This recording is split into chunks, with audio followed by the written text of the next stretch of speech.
When I was a young girl, I idolized Olympic gymnasts Mary Lou Retton and Nadia Comaneci. I loved the way they soared through the air, moved with such grace and flexibility, and landed with precision and power. My dreams of becoming a competitive gymnast faded, though, as my mother and father made clear to me that when I was older, I could get a real job. I could focus on being a doctor, a lawyer, an engineer, or getting a PhD. And I aspired to please my parents. I was what you call at the time a good girl. Now in college, I focused primarily on the sciences and dance.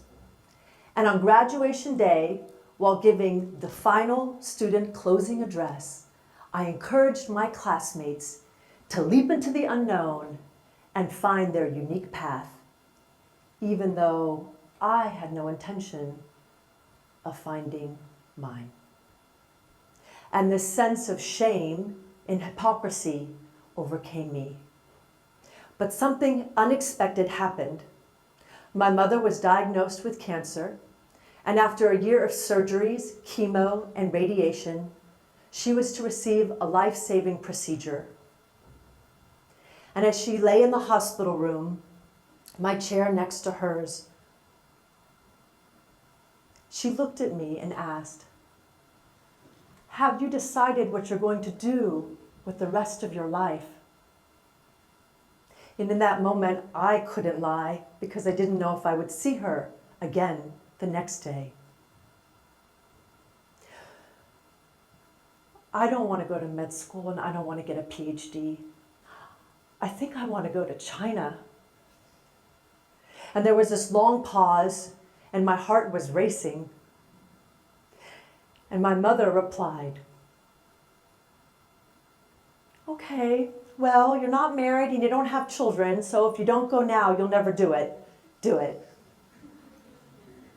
And after all those years of orchestrating my life, my mother had released me like a bird from a cage. I was now free to go out into the world, to make my own way, to find my own path. And I wanted to experience a language and a people whose customs were completely foreign to my own. And China represented that to me. So without a plan or someone to pick me up at the airport, I bought a one-way ticket to Guizhou in the southwest of China.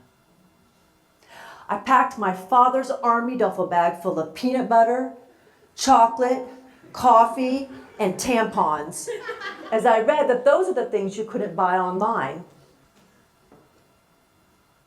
Just a note about 1997, we don't have cell phones, no Baidu, no Google. Most of our information comes from books. And if we wanted to make a phone call, in this case to the other side of the planet, someone would have to pick up in order for us to get the information we needed.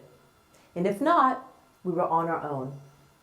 So I lived for 2.5 years in the townships and countryside in Guizhou, sometimes without running water or electricity.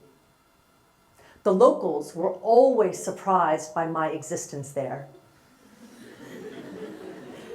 I spent my days studying Chinese and sweeping grains, washing vegetables and digging up sweet potatoes, and dancing with the Miao. Now, the Miao minority are a very fascinating group as they lack a formal written language. And so each year, their histories and struggles and battles are reenacted on the top of limestone karst mountains through song and dance. And when I wasn't dancing with the Miao, I was knitting. I knit and knit and knit. I knit to be able to sit down and be close to other women, to hear their stories. Each day, focusing on one single thread to make a design. And by letting go of the things that I thought I knew to be true, letting go of the luxuries of life and the distractions, and settling into the mundane in that space in between, I found a stillness within myself. And in that stillness, I didn't judge myself or others, or compare myself to others, or beat myself up. It was in that space that I could connect to myself and listen. And this voice had been drowned out for so long by the expectations of others. And I heard this tiny voice speak, and it was tiny back then. You are a dancer. And so began my journey in discovering my path as a dancer. Through a series of unlikely and powerful events, I had the opportunity to audition at the Beijing Dance Academy. Now, the students at the Beijing Dance Academy had been dancing from a very young age. They were primed to be the best in their art and craft. And in one word, you could say they were superb. And me, not so much. But what I lacked for in training, I would make up for in sheer determination and passion. For 3 years, I studied a myriad of dance forms and theories. I poured my time and energy into the flow and rhythm of each dance. And then I realized that I had become the thread. I was weaving myself into these forms, transforming my body and my mind, and becoming these patterns that would make incredible designs in time and space and tell important stories. But it wasn't easy. Sometimes the instructor would never demonstrate. She would just give these verbal commands. 你们把昨天的组合往前一个把拍，往后4个把拍，转过去，坐下去，听音乐结束了以后，站起来，摆动作。And the whole class would take yesterday's combination and go forward for 8 and back for 4 and turn on the ground, standing up and hitting their final position. And me, I hadn't moved yet because I had no idea what was going on. But it got easier, and I fell in love with modern and Chinese folk dance. And this love attracted to me opportunities to perform on stages and competitions and on TV.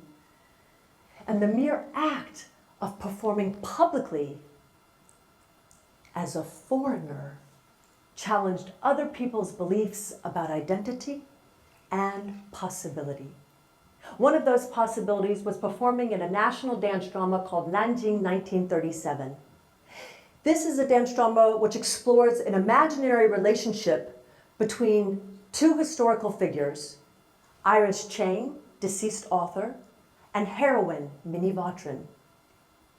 On the last night of performances, unbeknownst to me, the family of Iris Chang had flown from the US and was sitting in the audience.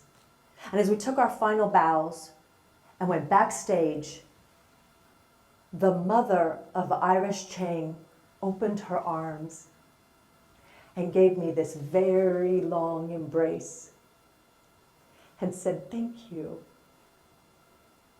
It was so healing for me.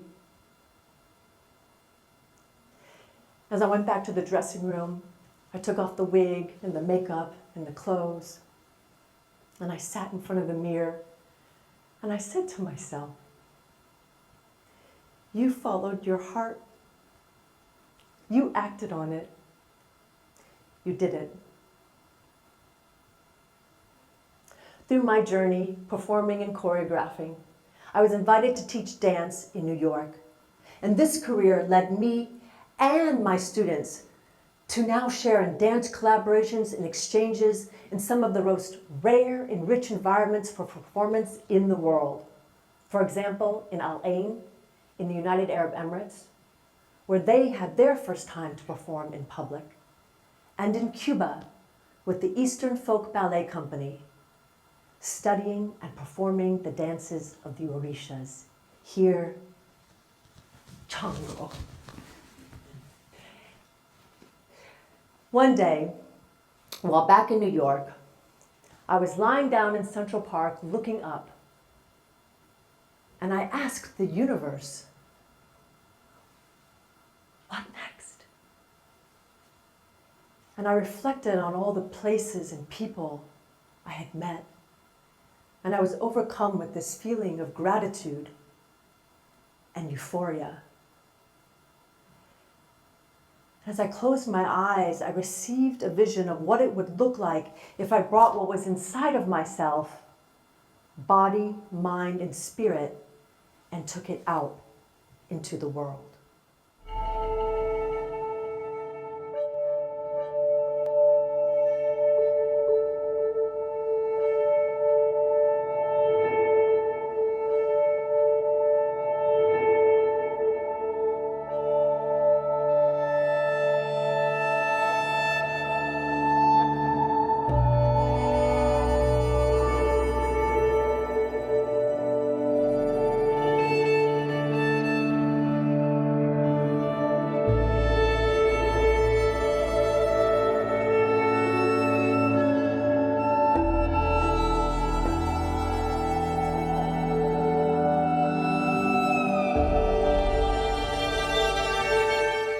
We started with just 3 people, but would spend the next decade to find the 100 aerialists and the creative team to bring this vision into reality, to build a world first of mass aerial morphing. And I'd like to share a glimpse through animation.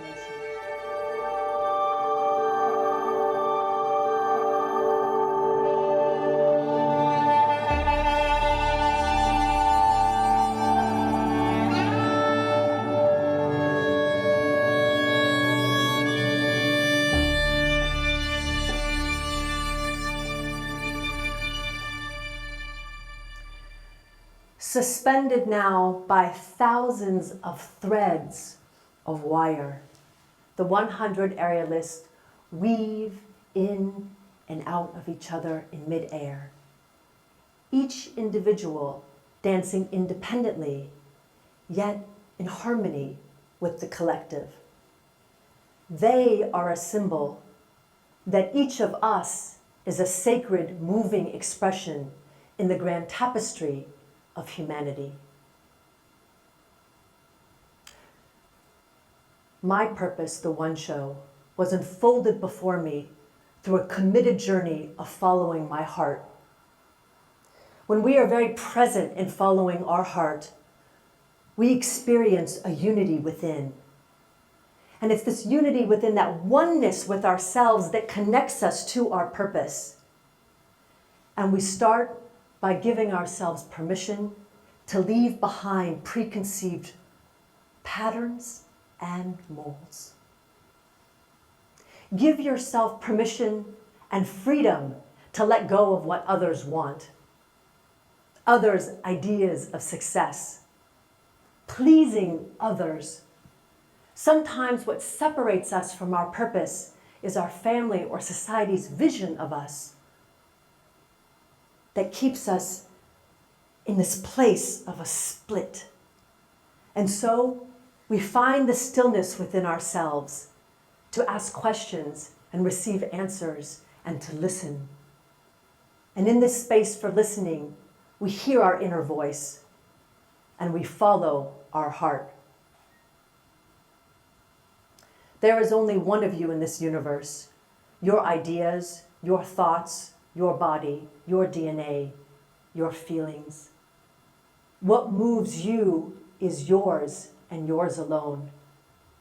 By following your heart, you allow your unique contribution to be seen, felt, experienced, and needed by others,